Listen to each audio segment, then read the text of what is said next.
Tingnan mo mama kung kasya ka. Hindi natin to si mama. Parang may kopya. Yan. Okay, break ka muna. Stop ka muna. Kasi pag sa parallel mama, kung ano mong gagawin. Kung kasya ka dun sa slot, mahaba naman, di ba? Saan po ba? Ito, papark ka dyan sa likod ni traktora yan eh. Parang ang mangyayari man, pag gaganon ka. Di ba yung mga parking sa gilid?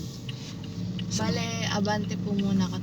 Tatabihan mo lang si traktora ma'am, mga isang dangkal ma'am ang layo mo sa kanya.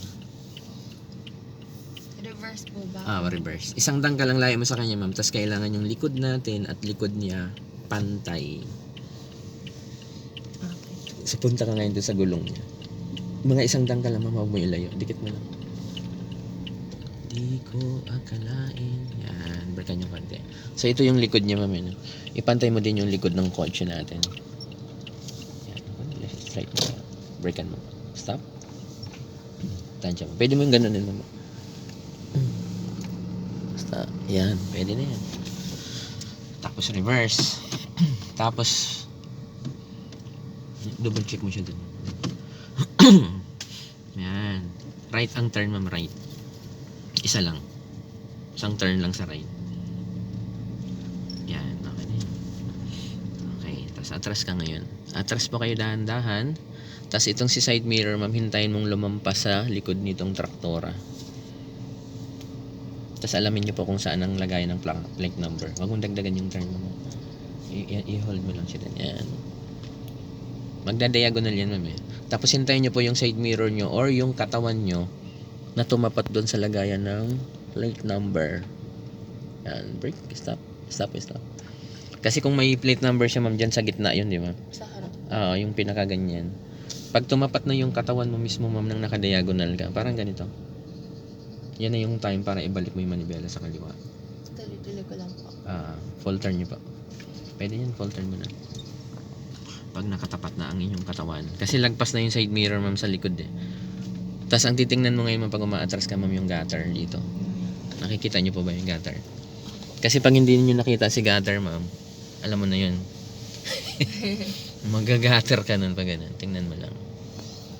Gutter. Dikit-dikit si gutter. Hanggat nasisilip pwede pa. Meron pa yan. Stop. Ayun na, nakadiretso na siya. Okay. Balik mo ng dalawa. 1, 2.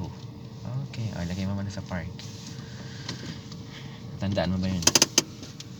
Ano ba? Wait. Hindi nga, isipin mo kung paano mo ginawa.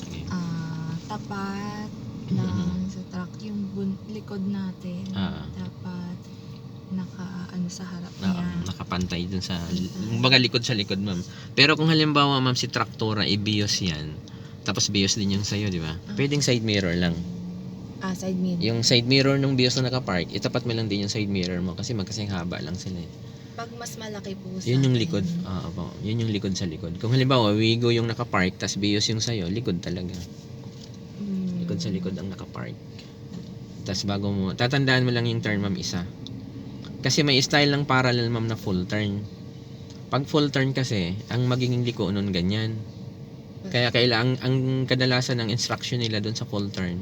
Pag nagdiagonal, ididiretso yung manibela, tapos atras, tapos yung bumper full turn ulit, tapos balik ulit. So medyo madaming magulo, madaming turn. Kaya ang ginawa ko, parang shortcut ko lang to.